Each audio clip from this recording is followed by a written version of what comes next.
Chaque jour, Charles et Carole vous présentent la leçon de l'école du sabbat.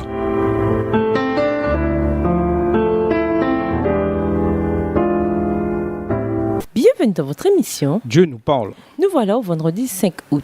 Pour aller plus loin, nous vous invitons à lire dans le livre Le ministère de la guérison, le chapitre intitulé Notre exemple, aux pages 17 à 24, écrit par Ellen G. White, ainsi que dans le livre Jésus-Christ, aux pages 257 à 267, le chapitre Lévi-Matthieu, écrit toujours par Ellen G. White. La mission de l'Église est dirigée vers le monde et non vers elle-même uniquement. Elle a été organisée pour servir les autres. Une église d'une autre confession a mis un panneau au bout de son allée juste avant qu'elle ne débouche sur la rue, devant l'église. Ce panneau dit « Entrée des serviteurs », cela veut tout dire, non ?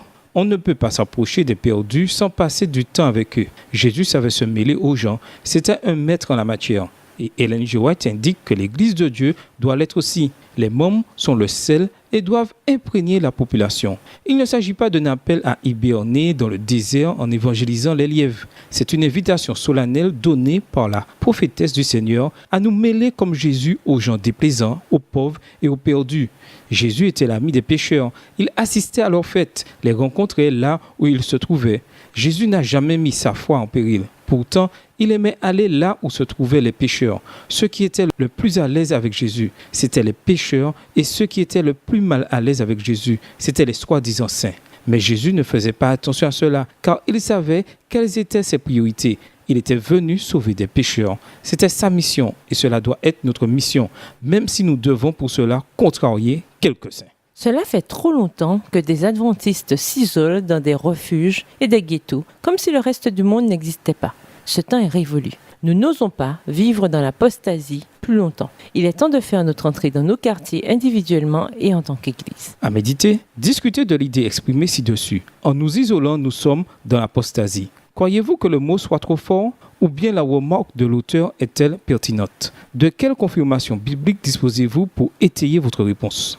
Nous devons nous mêler aux gens afin de les soulager. Mais pourquoi le soutien et la transparence de l'Église sont-ils des facteurs importants que nous ne devons pas négliger? Comment, en tant que corps, aider les uns et les autres dans notre souhait de soulager le monde sans être happés par lui? Échanger sur ces églises qui passent davantage de temps à se chamailler pour des questions internes qu'à atteindre les autres. Comment éviter ce piège fatal?